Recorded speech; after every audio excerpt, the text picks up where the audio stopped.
মাছেরে আপনি যেটা বলতেছিলেন যে সরিষার খৈর প্রয়োগ করা, হুম। সরিষার খৈরটা মূলত কিভাবে প্রক্রিয়া করে চাষিরা প্রয়োগ করতে পারে? সরিষার খোলটা কি ওটা ভিজাইয়া যেটা ডাইরেক্ট মারিয়া দিতে পারে ওটা গ্যাস হয়, ডাইরেক্ট মেরে দেওয়া উচিত না। ওইটাকে আমরা উপরে তাগাড়ি বসাইতে পারি বা ড্রাম বসাইতে পারি, ড্রাম বসাই ড্রামের ভিতরে পানি দিয়া ভিজাইয়া তারপর 3 দিন পরে আমরা এটা প্রয়োগ করতে পারি। ওইটার সাথে আমরা অন্যান্য জিনিসও মিক্সড করতে পারি, যেমন ভুসি আছে, চিকন যেটা ভুসি, গমের ভুসি, ভুসি ব্যবহার করতে পারি, মোটা ডাল ভুসি, মোটাটা ব্যবহার করা যায়, ভুসি ব্যবহার করতে পারি। ওটার সাথে আমরা অন্যান্য অনেক পদের প্রক্রিয়া আছে, যেমন এটা আমরা যদি বানায় খাবার খাওয়াই তাহলে ওটার সাথে অনেক কিছুই প্রয়োগ করা যায়।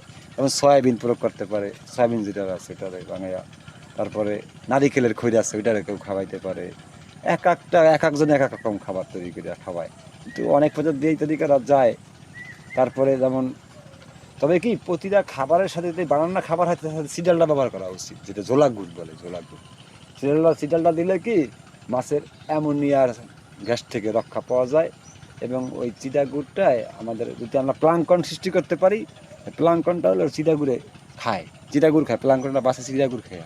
যদি চিটা গুড়টা প্রয়োগ করতে পারি তাহলে ওই যে এই ব্যাকটেরিয়াটা আমরা তৈরি করি, মানে আমরা পন কেয়ার বা পনকিরিন দিয়ে, পন কেয়ার দিয়ে আমরা তার ব্যাকটেরিয়া তৈরি করি পুকুরে।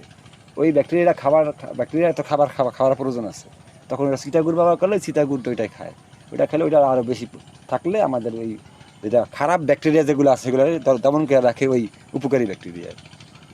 মাছে যখন উকুন হয়, তো ওই উকুনটা পানিতে হলে উকুনটা যখন বৃদ্ধি পায় তখন তো মাছের নিশ্চয়ই ক্ষতি হয়, এবং ওই উকুনটা যখন হয় তখন চাষি কিভাবে বুঝবো যে আমার পানিতে উকুন হয়েছে বা আমার এখন উকুননাশক ঔষধ ব্যবহার করা দরকার? তখন তো মাছের লোক আমাদের মাছ যদি লেজ বাড়ি দেয়, তারপরে মাছের যদি আমরা যদি জাল দিয়ে দেখতে পারি, জাল দিয়ে অনেক সময় খেয়ে দিয়ে অনেক সময় অনেক ক্ষেত্রে প্রায় দিনই তো আমার উচিত তো প্রত্যেক মাসে মাসেই জাল টান দিয়া দেখা মাছের কি অবস্থা কি পরিবেশ, তখন তো সে চোখে পড়বে যে উকুন হয়েছে। বা মাছে যদি লাফালাফি বেশি করে তাহলে উকুন ধরলে কি হবে, মাছের গায়ে স্পট পড়বে বিভিন্ন। যেমন একটা আছে চান্দা মাছ, আছে চান্দা মাছে যদি খায় তাহলে মাছের গায়ে স্পট পড়বে, তবে উকুনটা এলো এরকম স্পট পড়বে। উকুন অনেক সময় কানের ভিতরে ফুলকার ভিতরে হয়।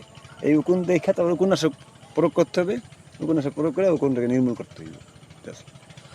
উকুনটা কি আসলেই মাছের অনেক ক্ষতিকর? অনেক ক্ষতিকর, অনেক অনেক, শুধু ক্ষতিকর না, মাছের অনেক ক্ষতিকর, মানুষের রক্ত সব খেয়ে ফেলায় এবং মাছ মারা যেতে পারে, বেশিরভাগ সময় মাছ মারা যায় অতিরিক্ত জল।